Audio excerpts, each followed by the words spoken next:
I'm not telling you to quit your day job, right? I'm telling you to continue to work hard at your day job. Figure out how you can invest in real estate, right? When you get those passive or active gains from real estate investing, and then or business, and then once you get enough money that's going to offset, all right, your W-2 income, then it's time to go, right? So if you can support your weekly pay or whatever the case may be by investing in passive investments like real estate or business, then it's time for you to leave. We want you to come on this side, be a producer, get into the business, get into real estate investing and things like that. And I think that's generally what my goal is, and I think most people's goals should be to somehow acquire more skills, experience, and knowledge so that you increase your value per hour and what you actually contribute to the world.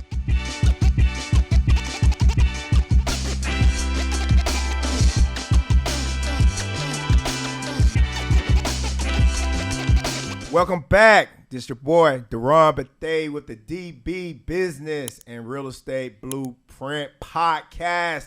On here on this great Friday, I got my partner, Mr. Duc Ong. He's the CFO of Tri-City, and it's your boy right here, Acquisition Director and Key Principal for Tri-City. So, Duc, what's going on, man? How you doing?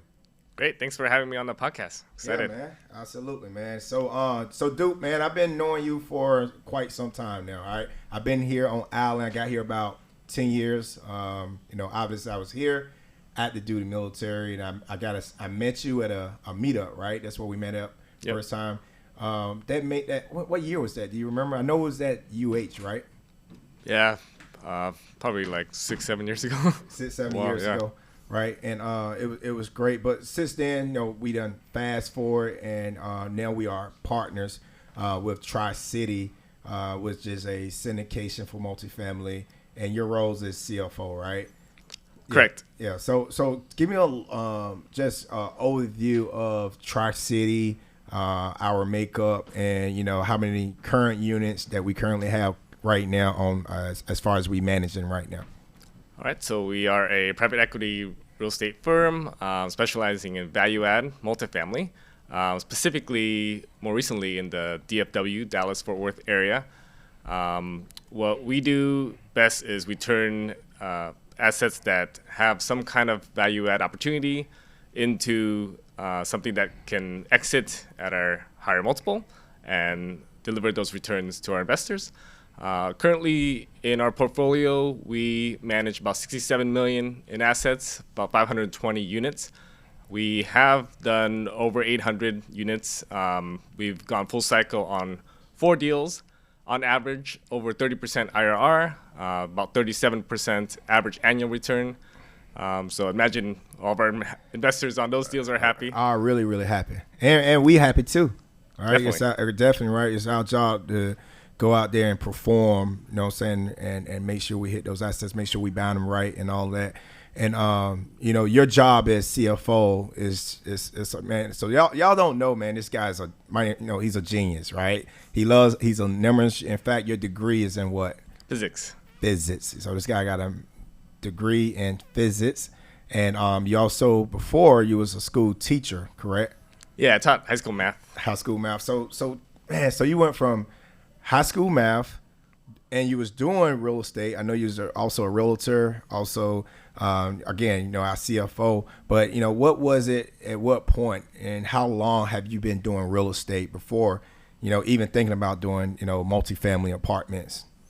Well, I've had like smaller deals for a little while. I've been investing technically since like 2008, but just single family and just parlaying that equity into smaller multifamily deals throughout the years, and buying here as well. Right. Live-in flip, a condo here, some new construction flips here at A'ali'i in Kaka'ako. Yeah. But multifamily didn't really start until about 4 or 5 years ago, when we did our first JV as Tri-City Equity Group. It's 52 units in Michigan. And then after that, we started doing syndication deals in El Paso. Right. And we had 3 deals in El Paso. They've all gone full cycle, and on average, like 30-40%. Yeah, great returns, right? But So what inspired you to leave or say, you know what, I'm done, with teaching, right? Because you just made that transition about a year ago, I think, right? What inspired you from, going from that W-2 to now, what I'm saying, full blown real estate professional, investor, CFO? What was the inspiration that you had, or what clicked and say, you know what, all right, it's time to make the move? Well, the IRS tax code helps. Yeah. Because there's such a Told thing you as this got a little mouth. The first thing he said, the IRS tax code. Yeah, that's a great answer. because there's such a thing as a real estate professional status, Yes. which you can only qualify for if you don't have another W-2, full time, and you have to show that you documented 750 hours and a bunch of these other rules about material precipitation. But mainly it's that you do real estate and that's your main profession. And if you can qualify for that on tax purposes, then you can use passive losses against active income, such as commissions or other active income as a GP. So that's one of the biggest advantages of being more qualified for real estate professional status. Right. And that allows you to then pay as little taxes as possible. Right. And we always talk about, cost segregation, how you should be accelerating your assets so that you can get the depreciation. And like you said, you got to make sure you are qualified, you know what I'm saying? So you got to have 750 hours and all that too as well.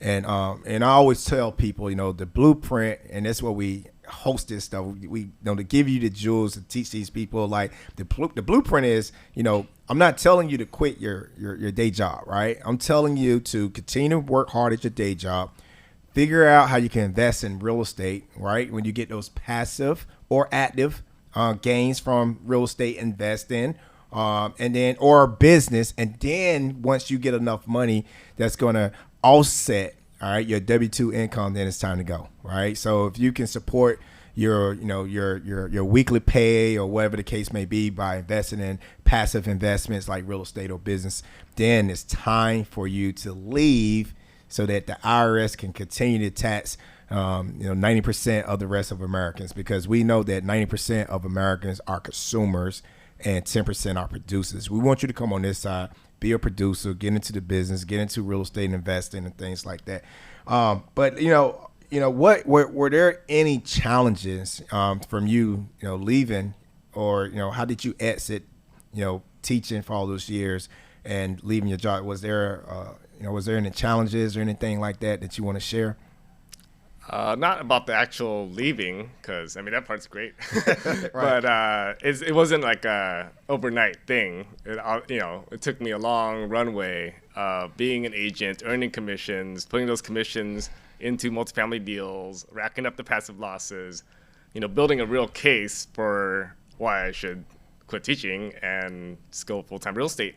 But the main thing really is my goal is always to increase my value per hour, right? Like how much I can actually earn and how much my time's worth. Yep. So as my value per hour increases, at some point it no longer justifies, being paid lower than that. So right, yeah, no, 100%. And like we talk about, let's talk a little bit more about Tri-City, the value add strategy that we pretty much use. And like you mentioned, we had assets on the East Coast, Virginia, Maryland, up in Ocean City, or Berlin. Those Berlin, right outside of Ocean City, which we just dispositioned last month, and which was like over the 70+% return on investment back to investors, which is great, because I know, like you said, you love math, and we currently right now getting ready to close next month on another asset. Even with the rates are high, we are still able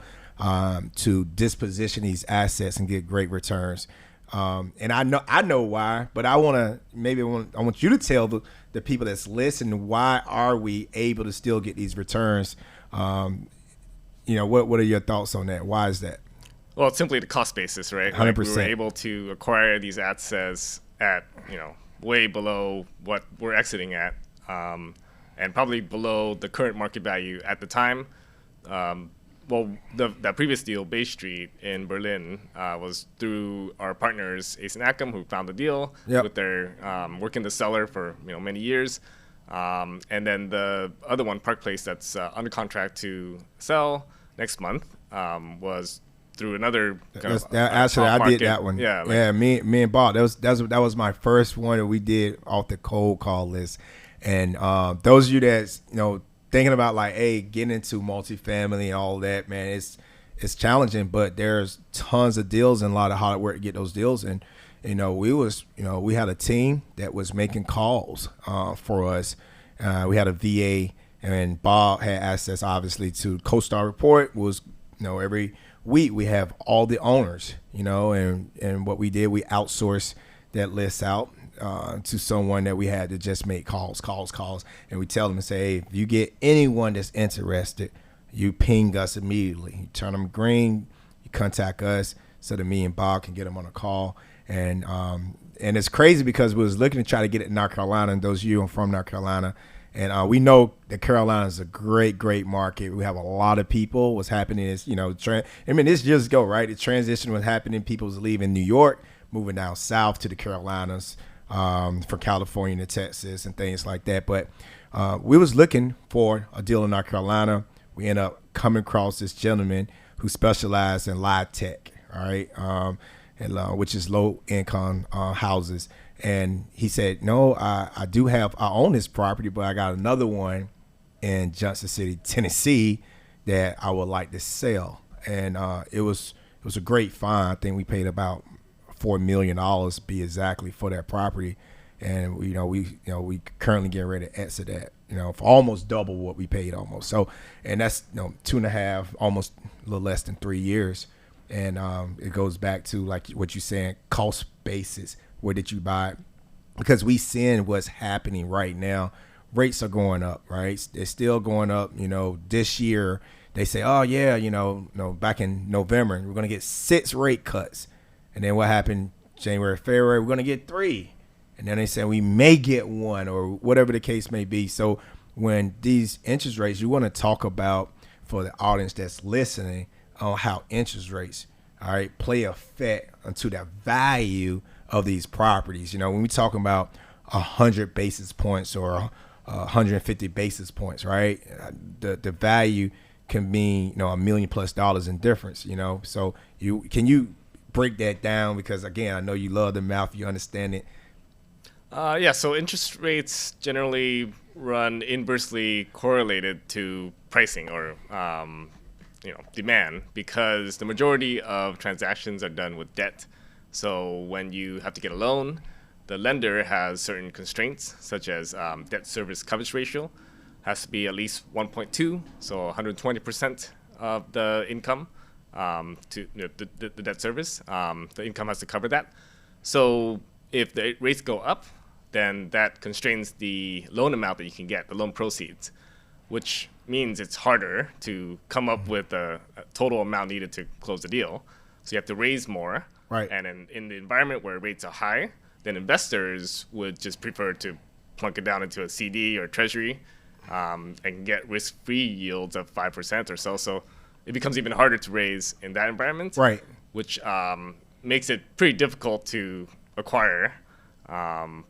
So yeah, that's one factor. But going back to Park Place, one of the main reasons that we're about to realize this big gain is not just the cost basis, but the plan on that deal was live tech to market conversion. Oh yeah, 100%. So that's a huge value add bump, and it's a pretty sweet niche to work in, because all you're really doing is just being there at the right time and then putting in the right pieces of paperwork to get it through the bureaucracy and get it out of the live tech. Right. Because market rate apartments are worth way more than live tech. Right. Yeah. And shout out to our asset manager and our partner, Vince, because he definitely took lead with, in fact, we went to investors, as I remember now, went to investors and we had 2 course of action or 2 plans. And we say, hey, we're going to hold this asset probably somewhere around 5 to 7 years, because we had about 9 years left before the limits or the live tech was going to be released. And we had maybe like a 5% chance that we can take this asset out of LIHTC and bring it onto market. And I remember talking, me and Vince, we was talking to the accountant that did it. He said, yeah, man, you have to go back and find every owner tax returns, and then within those tax returns, they cannot put a profit and all that. And it was, and this property had changed hands twice before us. So long story short, it went through that whole process, like you said, having the time, putting the right people in place, having someone, the knowledge to go out there and do all this work for us. And that 5% chance of us being able to pull it out of LIHTC, we was able to do that. So now that property went from, rents, 40%, almost on some of those units. Big units. We got a lot of 4-bedroom units and things like that. But absolutely, again, it's tons of deals like that out there. You just got to go out there, do the work. This deal was completely off market, which was really great.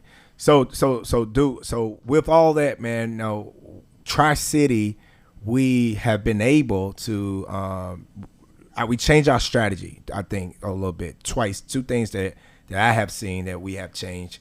Number one, the market. All right. We was all over. We was in Tennessee, the Carolinas, El Paso, Michigan. And we said, and I remember I was like, we talking to different brokers and say, listen, in order for us to really grow, in order for us to scale, all right, we need to find one market, and which was DFW, which, obviously I love. I've been doing businesses out in DFW for 10 years. And just like what we saw in North Carolina, we saw the same thing happening, and we knew it was going on in Texas, all through Texas, Dallas, Austin, Houston, San Antonio, where we have these big companies are leaving, a lot due to, politics and taxes and things like that. But these companies are picking up the Teslas, the Apples, and they're leaving California, and they're going out to the DFW area, right? So that's what we did. We say, hey, we're going to go to DFW. We want to, because it's real easy. Market analysis, pretty much easy.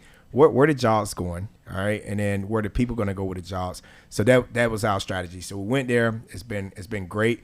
That's one of the things that we really focus on. And secondly, we kind of got out of how we lend or the lenders, and we went from doing more loan assumptions, non-recourse debt. Can you talk about all of that as far as different type of lending? We got all agency and bridge debt and where we was at, how our portfolio, and what does that look like now, as far as and how is it benefiting us now? When we seeing rates are crazy, some of this stuff 6%, some 8.5%.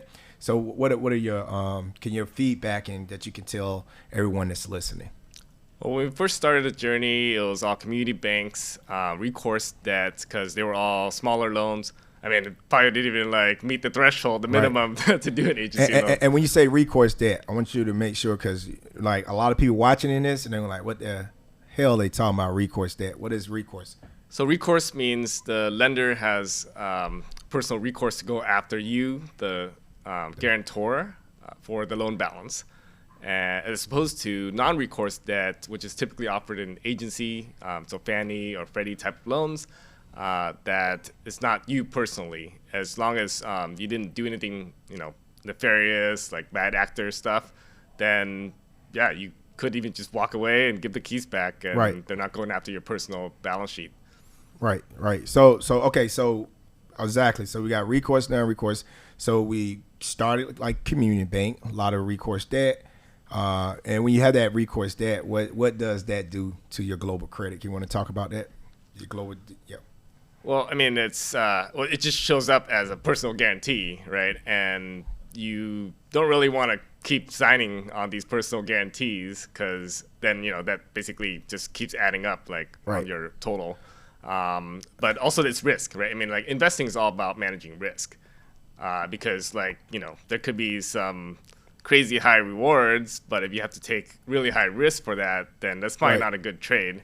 What we're after is the highest risk-adjusted returns, right? So the the best rewards for the minimum risk. Exactly. So as GPs and guarantors on these loans, we want to minimize the risk for ourselves because that is our role, is to take on the risk, sign on the loan. Yes. But if we can get non-recourse debt instead of recourse debt, that's obviously much better. Yeah. And those of you that's watching, and you may say, "Hey, man, I see what D doing. I see what Tri-City, want to be a part of it. Just reach out to us because again, we sign all the debt. Me, you, and Vince, right? So we're signing on the debt, whereas recourse debt, non-recourse debt. There's no risk to the limited partners, our LP investors. So we talked about community bank, right? And then there's another couple of ones that we've been going to, agency. There's different ones out there too as well, right? Yeah. So another type of lender that we had worked with in the past are bridge debt lenders, right? So these are for essentially short terms. So typically 2 years with a 1 year extension. We've had a couple of these. And the goal is to sell it before the end of the bridge debt. Otherwise, you have to refinance because you have a big balloon payment coming up. Right. And these can vary between fixed or variable rates. And one of the biggest problems in multifamily systemically right now is there's a lot of bridge debt holders with variable rates. So their rates shot up. And even though like the property itself can perform and there's decent NOI, more than that is going to service the debt. And then on top of that, there's all these rate cap covenants that they can't afford to pay. And so a lot of multifamily operators are going bankrupt and, giving back the keys. Yeah. And I would tell you, my job in Tri-City is, finding out assets and, broker relationships and all those things like that. So I would tell you right now what we have seen in the DFW market. When we was just, 2 years ago, we saw, 80s vintage product, trading anywhere from $150,000 up to 165, 185, depending on the market. Right now, those same assets, we saw right after January, February timeframe, it went from 160 down to like 135, $140,000. I'm talking about per door, by the way, per door, 135,000 per door. Just recently, just the past couple of weeks, our team was seeing more deals after, the feds went on and say, hey, listen, we're not, we may not, it may be one, rate hike, it may be two. I'm saying not rate hike, but you may cut the rates by, 50 basis points of 100 basis points. But at first they say, oh no, we're going to have 6 rate cuts. That's what they were saying last year. So now we seeing those same properties that's going for 115. All right, 118. So we're seeing the value continue to drop, which is a great buying opportunity for us or any other investors that's out there. So those investors currently right now that are able, all right, to pick up properties like us, Tri-City, is going to be great. I know we're working on trying to get a $28 million deal, which I'm not going to talk too much about it, but we're working on trying to get a big asset. And that's a loan assumption. I think all of our, 2 of our past deals was loan assumptions, right? So you want to break that down, what that look like, what is a loan assumption, how does all that work? Yeah, so kind of continuing on that journey I was referring to, so we did the bridge debt thing. We had one bridge debt that we had to refinance out of, and we barely made it. Right. And that was a tough negotiation with the lawyers and all that. Yep, we had to bring the lawyers in. They tried to retrade us. They tried to, but yeah, we fought them all the way to the nails, right?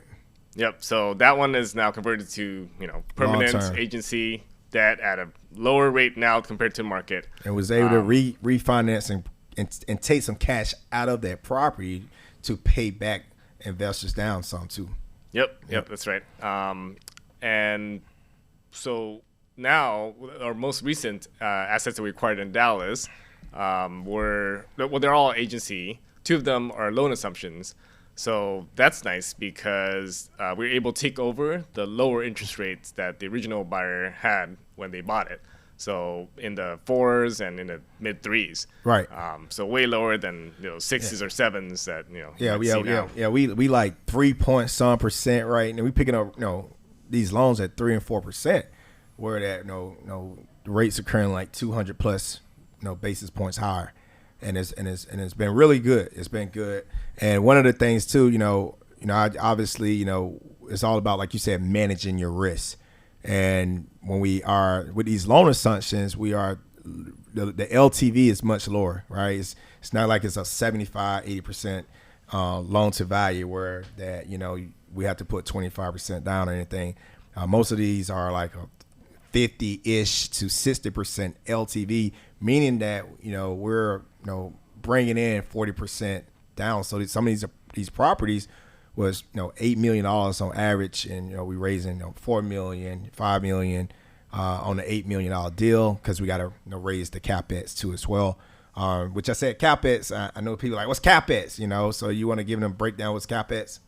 It's the capital expenditures. So our plan for improving the property, all the value adds to the exterior, the interior, curb appeal, everything needed to exit at the price we need, right, to deliver the returns. Yeah, and Duke's job is he's all about the performer. He's the numbers guy, right? So I'm going to keep on going. I'm going to keep on digging them so he can give y'all the blueprint. I want you to break down. So so what are the determined factors when we are underwriting these properties, right? So, you're the master of the spreadsheet. What are those determining factors that you're using that give you the price? Like, obviously, we got to increase rent. We got to put this. Can you break down your underwriting and some of the key things that you look for in the underwriting, some of the key things that you are changing, all right, to be able to deliver, like the things like cap rate and, performer rents and things like that? Yeah, the big picture with the spreadsheet is you're generally solving for a result, like an IRR or an equity multiple. I got it. You keep on using those terms. So, give them IRR. IRR is internal rate of return. It's one of the most common metrics used in commercial real estate to compare deals, because I got y'all. It's basically the return that takes time value of money into account. Right. So the faster you get your money back, the higher the IRR. So that's one way you can compare different investment opportunities. And equity multiple is how many times you're multiplying your initial investment over the course of the hold period. So one of the targets that we'd like to hit is between a 1.8 to 2x equity multiple in 5 years. Now, 5 years is just kind of the default number. Right. It's not necessarily how long we'll actually hold it, because that could vary depending on the market. On our 4 past exits, it's been all under 3 years, right, some under 2 years. Yep. So yeah, we just take whatever the market gives us. But so those are like the end results. So in order to hit that, you have to change all these other levers. And so one of the levers you can change, obviously, is price. So we can use that spreadsheet to then solve for what price we need to pay in order to hit that, given all the other factors are constrained. So that allows us to decide how much we can offer and the negotiation back and forth between that. But then other than that, there's all these other factors that can move the needle. One of the biggest things is exit cap rate. Yep. That's the biggest. So, because exit cap rate is simply what is your NOI at the time that you're exiting. The value is the NOI at the time you're exiting divided by that exit cap rate that you're assuming. But nobody knows what the exit cap rate is going to be in like 5 years, right? It's very hard to predict.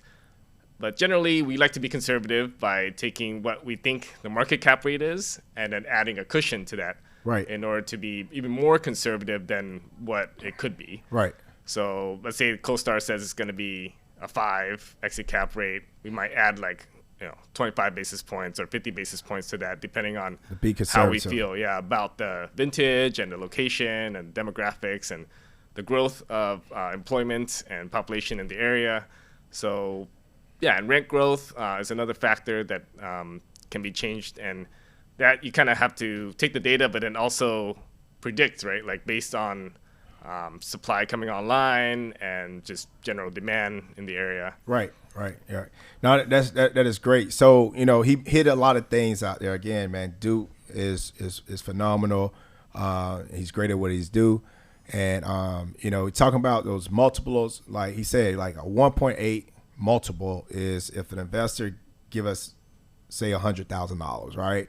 A 1.8 will be your $100,000 coming back to you plus $80,000, whether it was distributions or monthly dividends or quarterly dividends. So that's how we determine that multiplier, right? And then when we talk about that internal rate of return, if you got a 20% RRR and let's say we hold that asset for 5 years and you got 20%, so and you put $100,000, you made $200,000, right? So that's how we get is 20%, all right, 20%. So with that being said, Duke, all these numbers, all those things, are all great, all right? There's other things, other factors for our investors that we have to do, all right, to ensure that we are protecting you, the investor, right? And that's going to go more into like private placement, memorandums, 506Cs, Bs, Ds, and all those things like that. Let's talk about that. What is that process like? And how we normally structure, you know what I'm saying? Like normally put that legal structure is like 3 LLCs, right? One LLC holding the property, one sit over here with the LPs, and the other one over here sit where we hang our hats at, the managers, the general partners, and things like that. So give a background, give a little bit more, let's talk about 506B, let's talk about 506C, and what make those two different, and how and what do we do to ensure that we are protecting our investors.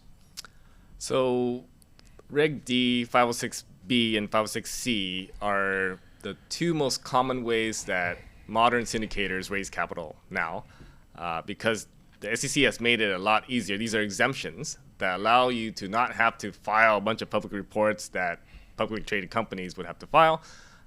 So what the difference is between 506B and 506C is that B, you cannot advertise or generally solicit, but you can take non-accredited investors, also known as sophisticated investors, but only up to 35 of them.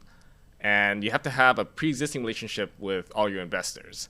So that's the way that we've been raising for all of our past deals, because we've had the network and the connections previously to be able to do that. 506C, you don't have to have a pre-existing relationship, but you can advertise broadly. You can put it on social media, you can put it on the TV, radio, whatever. And the advantage there is that the factor with the 506C is that they all have to be accredited. So you can't take non-accredited investors. Right. And you just mentioned something. You said accredited and non-accredited. All right. So if you are listening to say, you might thinking like, am I accredited, non-accredited, all that. So it's real simple. Write it down, go Google it. A non-accredited investor has someone that net worth is less than $1 million. All right.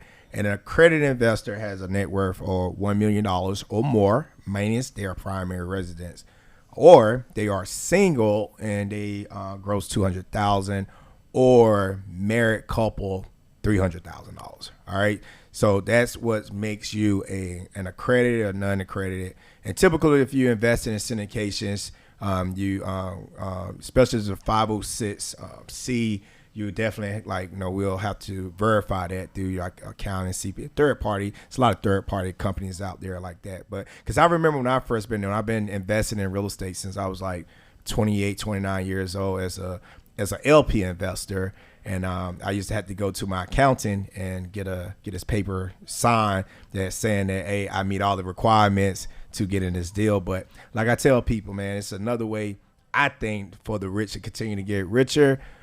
Just another piece of paperwork. So, we got to protect them. But, what asset? Would you invest all your money in the stock market or real estate? Like all the benefits that we get with investing in real estate is unbelievable. And, listen, I keep a lot of money. I have to sue quick. Obviously that's just me, but I keep a lot of money invested in the stock market, retirement plans and all that. But I can also leverage that to buy more real estate, because that stocks, every time I sell, if I sell for a gain, I'm going to have to pay capital gains taxes, right? If I sell for a loss, I can write that off. But with the asset with real estate, I can get a dividend check. It could continue to go up in value. I'm a real estate professional, like Duke was talking about earlier, where I'm able to offset all this money making through all the businesses I own, because I own so much real estate, and it just had some dispositions this quarter. I sold a few properties that I own, and also we like you said, we disposition the deal up in Maryland, and I went straight to my accountant. I said, all right, I should be good. Can I? Because I always earmark my money for the next deals.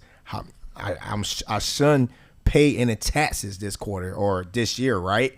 It's like, oh, D, you good? I said, cool. I'm going to buy me a house in Dubai. I'm going to buy, another property. Buying another property. You know what I'm saying? So I'm always, working that real estate profession. I'm always using my income producing assets that's producing cash to invest and buy more real estate. And it's kind of like a revolver, right? It's just like a bookshelf. You know what I'm saying? Once you understand it, you get it. It's a pretty cool tool to do.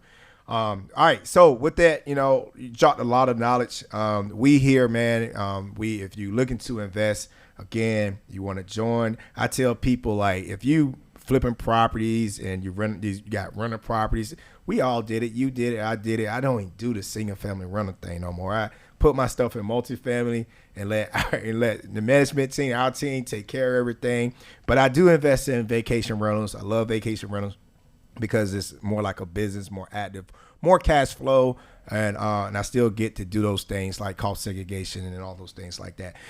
So with that being said, with Tri-City, us going out to DFW, we decided to also let's take back our properties, and we opened up our own property management company, Black Sand Property Management Company there in DFW. You want to give let's talk about that, like when you having a third party management, all right, and us taking over our properties, and we seeing how our assets are starting to turn. Again, great job. Shout out, John and John Harris and Vince and the whole Black Sands team. And I know it's been tough since we just started in September. And my wife, she got a property management company, and I know property management can be really, really tough. So what was, talk about some of the reasons why we decided to take over our properties, and, us going that mile deep inside of Dallas DFW just made sense. Yeah, I mean, the bar is pretty low in property management. 100%. And it's even worse in like smaller residential type of multifamily deals. So commercial multifamily, it's a little bit better, but we still found it to be pretty subpar compared to our standards, because at Tri-City, we just have higher standards. So a lot of the properties, while they weren't struggling terribly, like they weren't hitting the mark. Like we have regular check-ins, regular pulse checks with our teams, the property management, the third-party property managers, and they're simply lacking on many fronts. So after being fed up for so long and complaining and dealing with all these issues, we just decided to take the plunge and started our own company.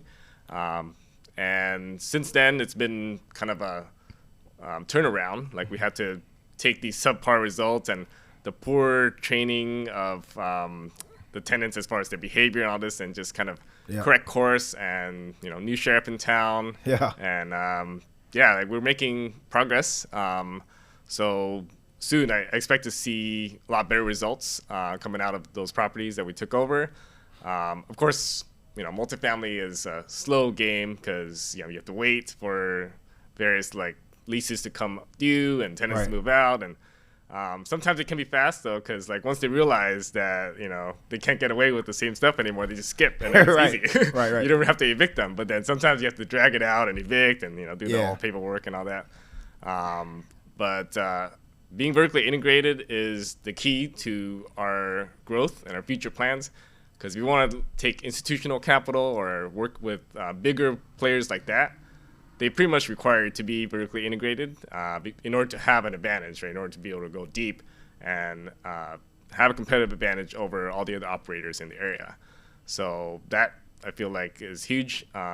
And as we improve our systems and solidify the Black Sand team, we'll then be able to take that and offer it to other owners and offer a better quality service, because what we're doing is way better than all the other third-party property managers. Absolutely.